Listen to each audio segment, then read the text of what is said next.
우리 함께 신앙 고백합니다. 나는 전능하신 아버지 하나님, 천지의 창조주를 믿습니다. 나는 그의 유일하신 아들 우리 주 예수 그리스도를 믿습니다. 그는 성령으로 잉태되어 동정녀 마리아에게 나시고 본디오 빌라도에게 고난을 받아 십자가에 못 박혀 죽으시고 장사된 지 사흘 만에 죽은 자 가운데서 다시 살아나셨으며 하늘에 오르시어 전능하신 아버지 하나님 우편에 앉아 계시다가 거기로부터 살아있는 자와 죽은 자를 심판으로 오십니다. 나는 성령을 믿으며 거룩한 공교회와 성도의 교제와 죄를 용서받는 것과 몸의 부활과 영생을 믿습니다. 아멘.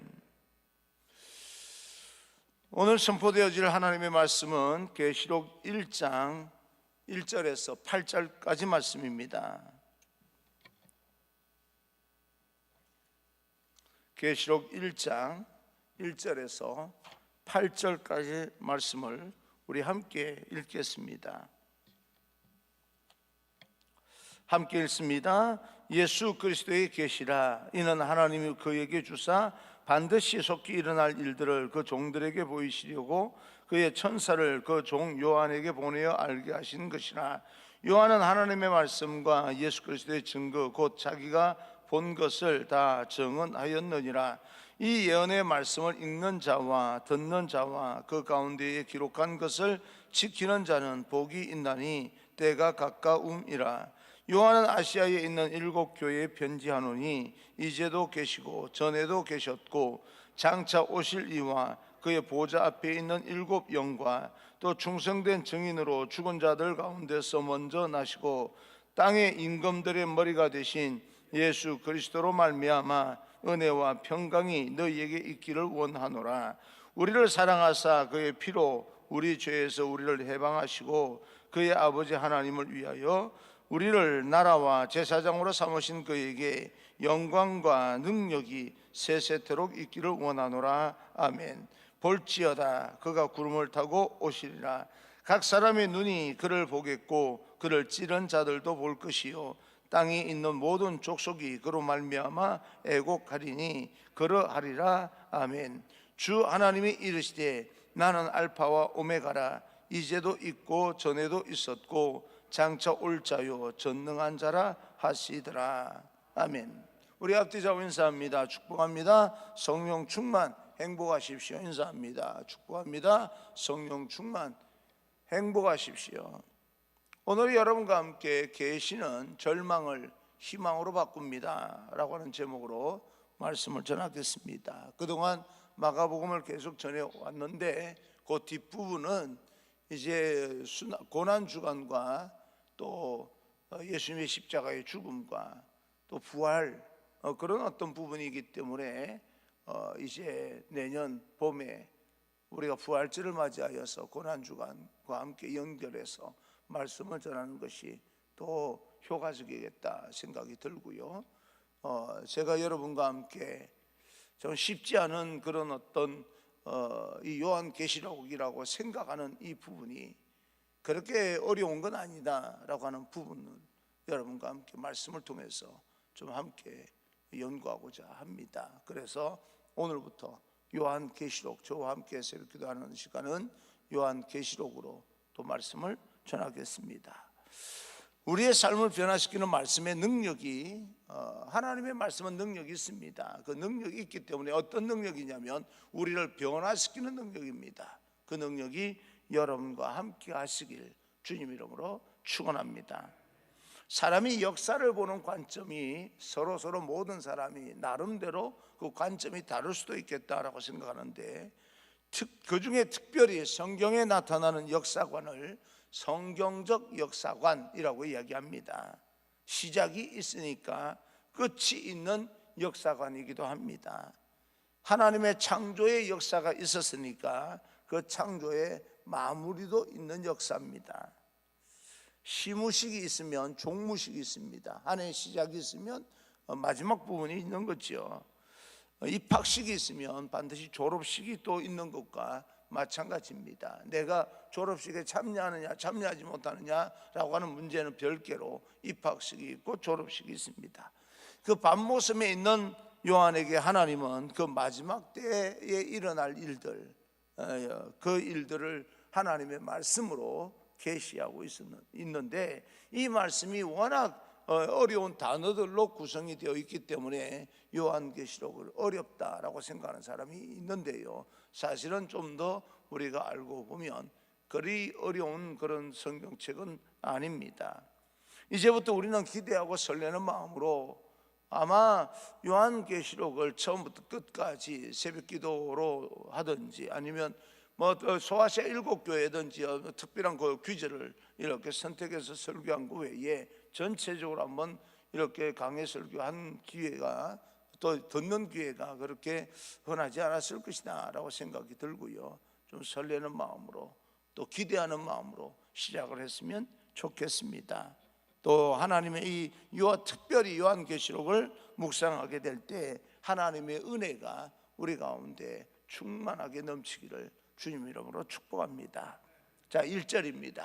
1절, 예수 그리스도의 계시라. 이는 하나님이 그에게 주사 반드시 속히 일어날 일들을 그 종들에게 보이시려고 그의 천사를 그 종 요한에게 보내어 알게 하신 것이라. 예수 그리스도의 계시라 라고 말하고 있습니다. 영어로 계시는 레볼레이션이라고 이야기를 합니다.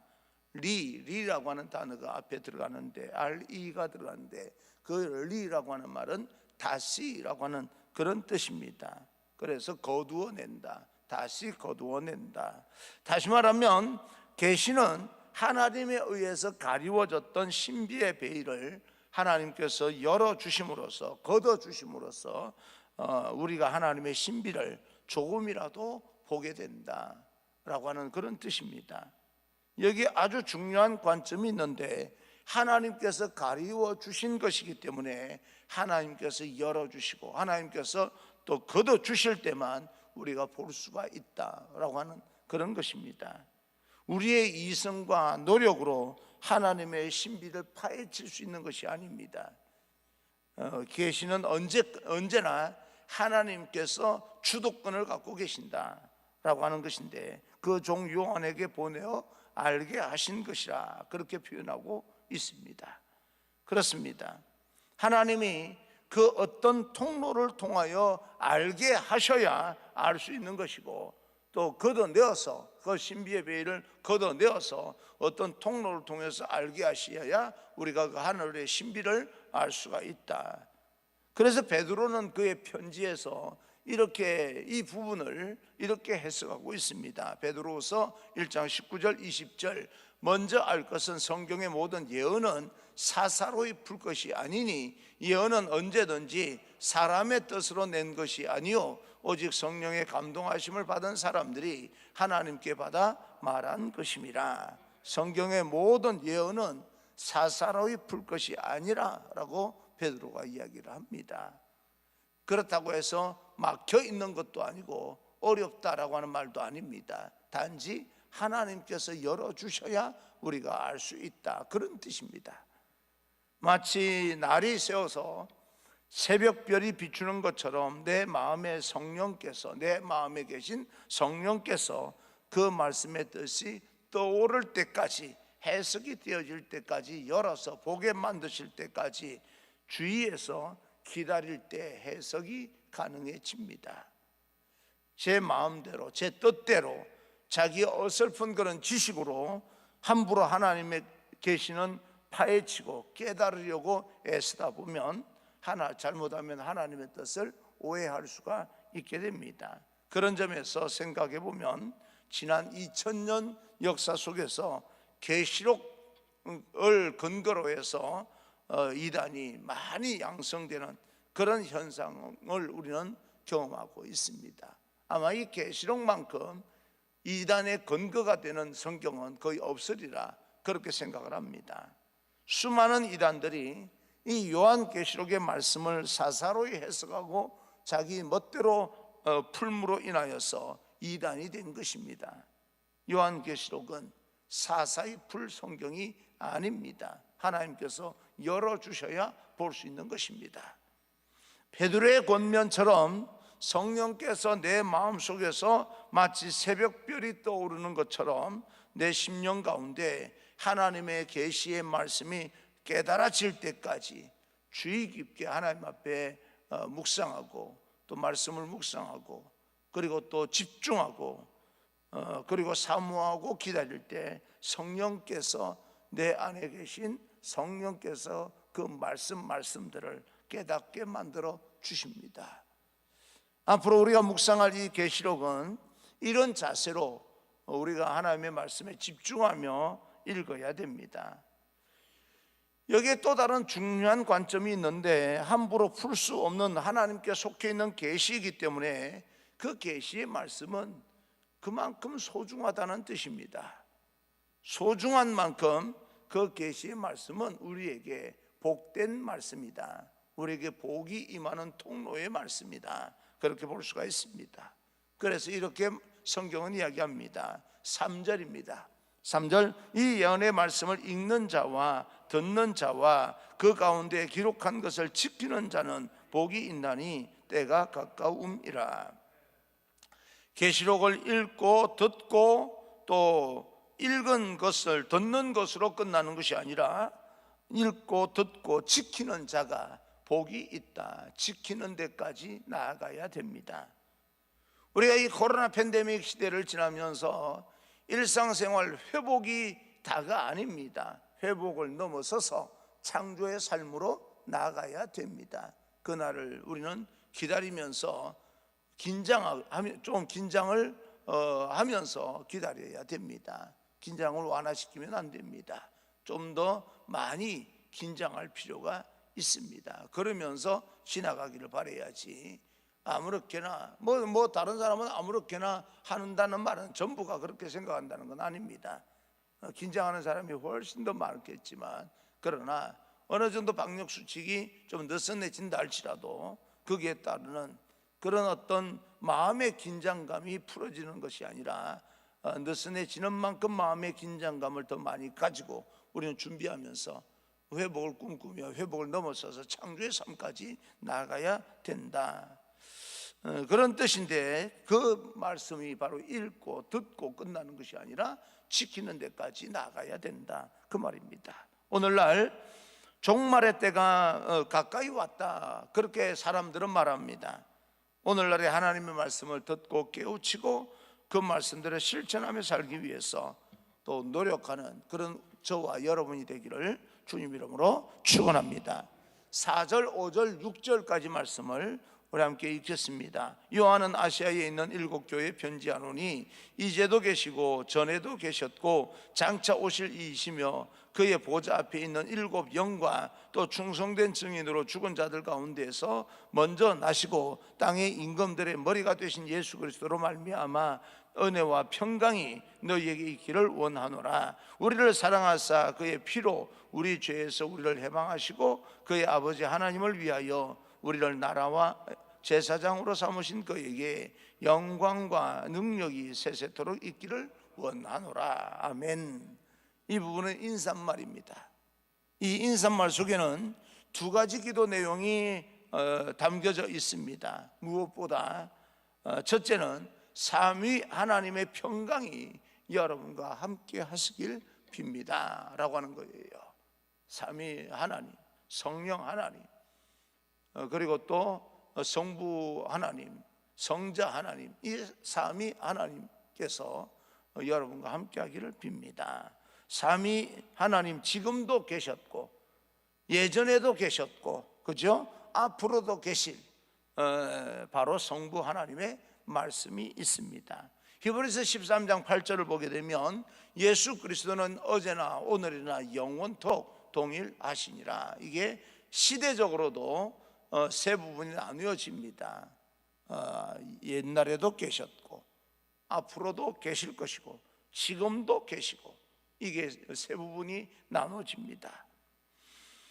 그 다음 그의 보좌 앞에 계시는 7 영이라고 나오는데 이 7 영은 아마도 성령님을 또 다른 표현으로 이렇게 말씀하신 것인지 천사를 그렇게 표현한 것인지 우리는 다양하게 해석할 수 있겠지만 7 영이라고 어떤 영이라고 하는 그런 어떤 숫자 개념이라기보다는 7이라고 하는 숫자가 유대 문화 속에서 완전한 완전수이기 때문에 하나님은 완전하시다라고 하는 그런 뜻에서 또 일곱 영이라고도, 그 성령이라고도 해석할 수 있는 그런 부분이 있습니다.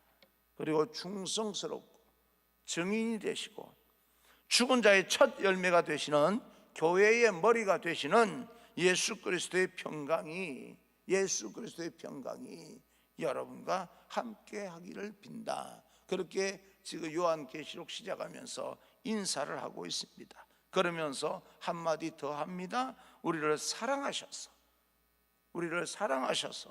그의 피로 우리를 구원해 내시고 우리를 나라와 제사장으로 삼으신 구주 예수 그리스도의 영광과 능력이 세세 무궁토록 함께 하시기를 찬송하고 기도한다. 그렇게 우리에게 이제 축복하면서 요한계시록이 시작되고 있습니다. 모든 성경의 인사말이 다 그러하리라 라고 생각하는데 이 계시록의 인사말은 참 장엄합니다.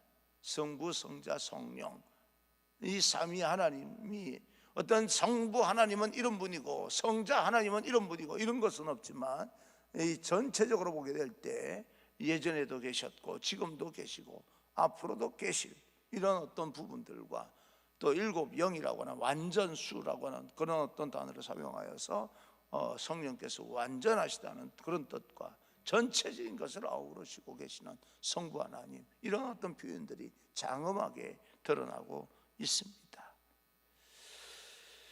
인사말 후에는 계시록에서 가장 강력한 메시지 하나를 사도 요한은 선포합니다. 굉장히 강력한 그런 메시지죠.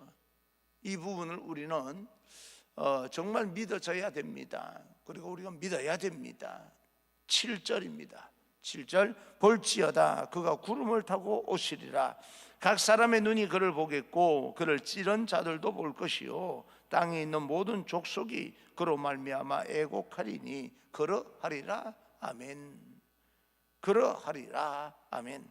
이 말은 확신에 찬 사도 요한의 강력한 선포입니다. 반드시 그렇게 될 것이다.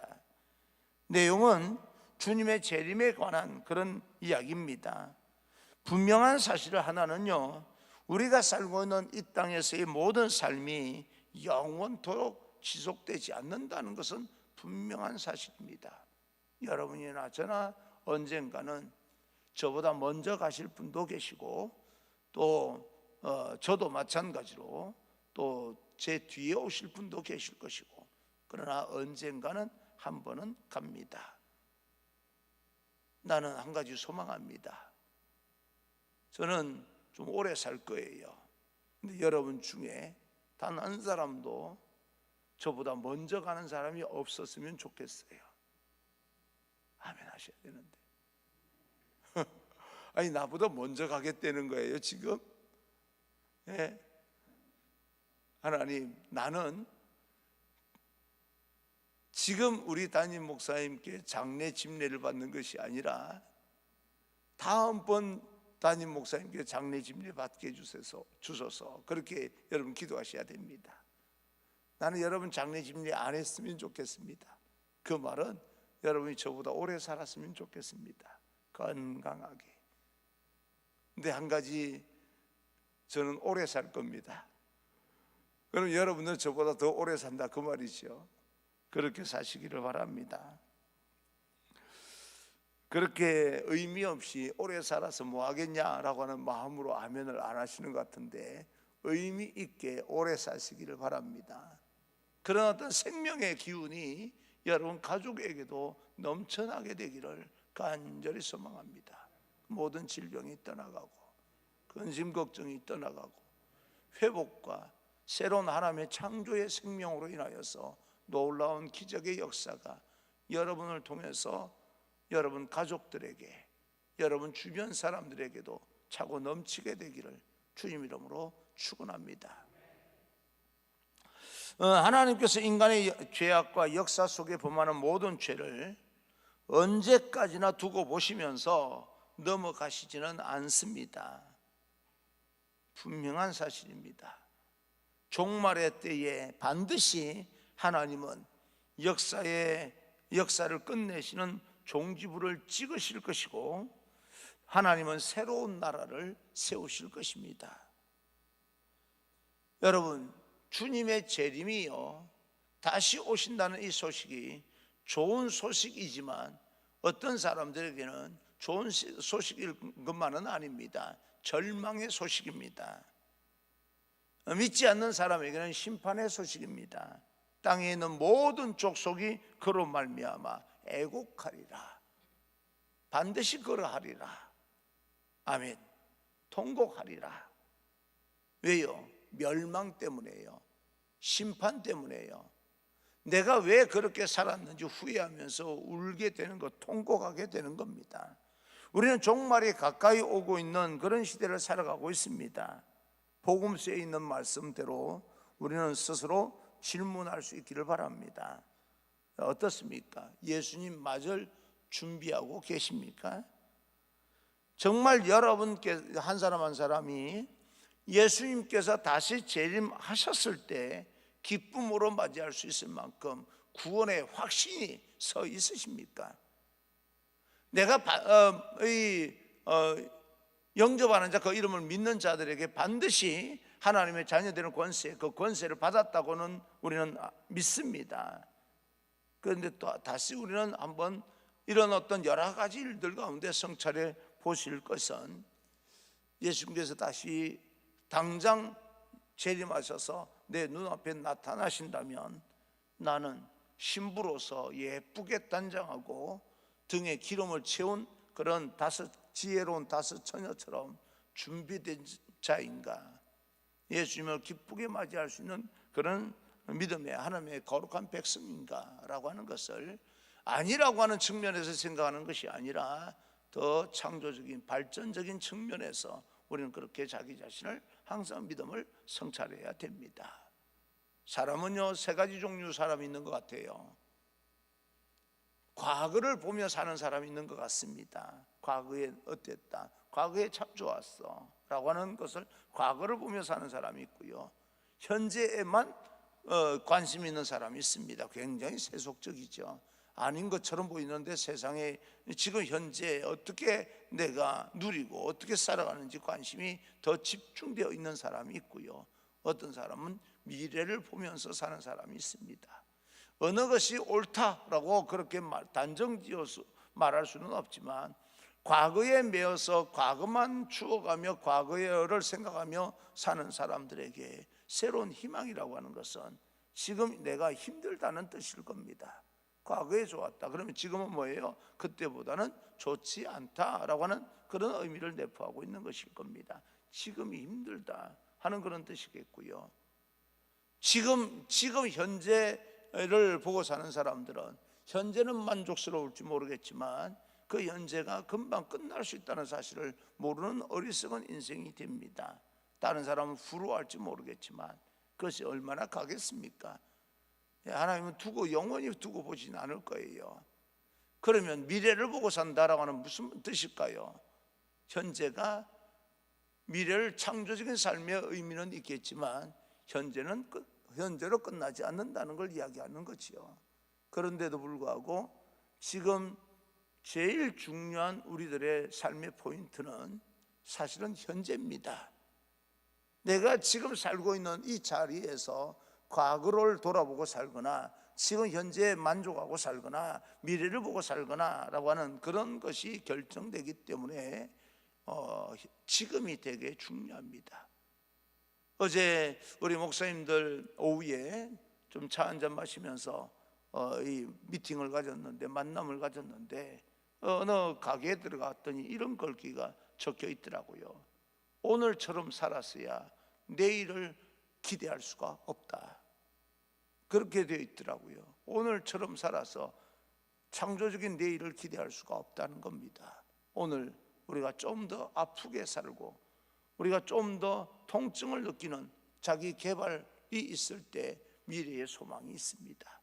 미래를 바라보면서 한 걸음 한 걸음 주님을 맞이하는 준비된 마음으로 그렇게 신실한 하나님의 거룩한 백성으로 살아가시고 오늘도 그렇게 도전해 나가는 귀한 여러분 되시기를 주님 이름으로 축원합니다.